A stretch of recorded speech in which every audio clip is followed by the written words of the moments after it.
Guys, good morning. So this is a rare situation na ako lang yung nagising sa bahay. Tulog pa si Haya, so I have time na gumawa ng mga gawaing bahay, nakapaghugas ng pinggan. Tapos magkakape lang tayo at kakainin natin yung dinala ni Papa kagabi. Tulog na ako, di ko na naabutan si Papa. May dinala siyang mga pastries. And yun, nagpainit ako ng water, tapos in-oven ko na lang yung bread. Tapos yun, kape na tayo habang tulog pa si Haya. Kasi later on, papakainin natin yung bata. So, usually, ito yung araw ko kapag nandito lang sa bahay. Actually, araw-araw ko na sa bahay. And, yun, I'm just happy na meron kami, ano mo yun, na parang comfort zone. At sobrang happy ko lang din dito sa bahay namin kasi, yun, very peaceful. So, sobrang peaceful sa bahay namin. Yeah, happy lang ako kasi very peaceful lang dito sa bahay. Kaming tatlo lang. And yan, ito na yung kape natin. This is my coffee corner. Hindi pa yan ayos. Sana magkaroon pa tayo ng maraming time. Bubuhayin pa natin to kasi bibilan ko pa siya ng gamit. Then bibilan ko pang baking tools. Yan. Then ito, temporary natin na table while wala pa kaming table. So, nag-iisip pa kami, nagka-canvas pa kami for long term na. Tapos, ito din. Hindi ko siya ma-let go. Hindi ko to ma-let go kasi bigay yan ng lola ko. So, binavalue niya tong kalderong to for a long time. I think kaedad ko ata to. Tapos ito binili niya nung unang lipat namin sa bahay. So, may value talaga to. Kaya kahit gusto kong maging aesthetic support ng kitchen ko, okay lang kahit hindi na. Kasi binavalue ko talaga yung bigay ng lola ko. Tapos, andito naman yung bread na ininit natin. Ayan, mainit. Actually, ito, kalaking to din sa tita ko. Ito yung sa amin. Pwede naman siyang i-preheat.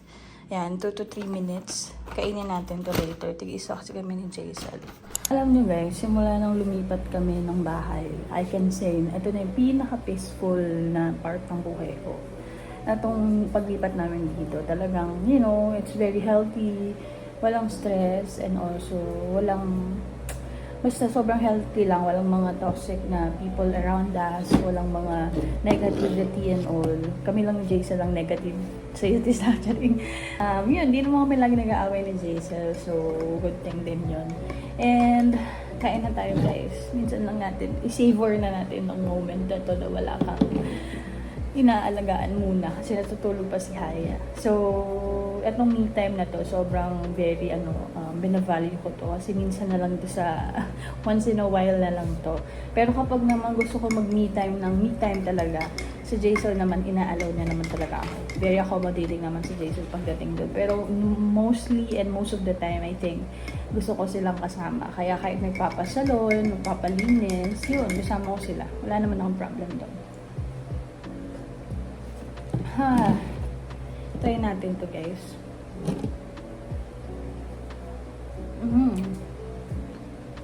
Nakalimutan ko magtubig. Dapat kasi sa umaga. Water muna before anything else. Magkape ako. Nakakuha tayo ng water. Anyway guys, kamusta naman kayo so far? Ako, binibigay ko lang yung, siguro yung first year. Itong first year ko, being a mom, na mag-heal. Bigay ko lang yung all my strength kay Haya and ayokong i-rush lahat. Kung makikita nyo, sabi nga nila parang ang bilis ko makarecover and all, mukha kong maayos and all. Pero syempre inside, I know that I am not that physically fit enough para sa lahat and even mentally. So I'm not that stable pa. Pero I'm getting there. I'm just trying my best na i-cherish lang yung moment muna, ganyan. And actually, parang ganun talaga eh. Pag kasi pinili mo yung pace na to, you have to be ready kasi. And hindi mo dapat i-rush lahat. Kasi it's part of the pacing or part siya ng journey. Even yung sa sarili mo, yung pagbabago, parang feel mo ba, hindi ka sa sarili, feeling mo wala ka sa sarili mo, and feeling mo hindi ka blooming, hindi ka maganda. That's part of the pace kasi. And you have to embrace lang until parang after a long time or parang habang tumatagal, mafe-feel mo na okay na. So just have to go with the flow kasi it's part of the journey. So parang ganun. I'm just praying and hoping for more peaceful life, stable life, of course, healthy life. Yung number one ko, yung pagiging healthy. Kasi, after getting pregnant and after I gave birth, yung katawan ko medyo hindi kinaya yung pinagdahanan ko during my pregnancy. And talagang sobrang, parang drain na drain yung buong pagkatao, yung katawan ko. Kaya I'm still recovering sa lahat.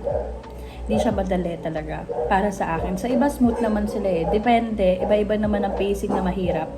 Siguro yung akin is yung after birth. Kasi lahat talaga yung recovery ng katawan ko. Hindi kinaya ng katawan. Even yung mga tuhod ko, yung joints, yung buto ko, hindi okay. Sobrang hina. Yung likod ko, yung katawan ko, mentally, lahat. So, it's better you have a supportive partner talaga. So, yun isa sa mga number one factor na importante. And peaceful home, I think. So, yun lang naman. Catch up lang sa atin. And I'm just happy na nandito ako sa peace part ng buhay ko na to. And I'm just praying talaga na naging mas okay lahat pa. Especially matuloy lahat ng mga dreams pa, especially with Haya and all. And gusto ko talagang bumalik lalo sa pag-vlog. Wala lang. Kung walang manood, that's fine. Kasi I'm just trying to take moments para may balikan. Yun naman lagi yung sinasabi ko guys, diba? Parang 2016, 15 pa ako nung vlog. Kahit 1 lang yung nanonood. Tanda ko sa YouTube ko, 2 subscriber, 1 subscriber lang ako talaga. Pero sobrang consistent ko mag-upload. Kasi wala, gusto kong pinapanood yung sarili ko. Tsaka may binabalikan ako. And I'm happy na I did that kasi kapag time to time namimiss ko yung mga kapatid ko, yung pamilya ko, yung moment, binabalikan ko lang siya sa YouTube ko. Then na-feel relieved. And minsan sad, pero at least, 'di ba, na-capture ko yung moment. Yun naman talaga lagi importante sa akin when it comes to vlogging. Don't feel pressure about it. Hindi din business ang tingin ko sa pagba-vlog ko. Kahit na marami ng views, kaya nga, nakikita nyo, hindi naman ako pukpok lagi mag-upload.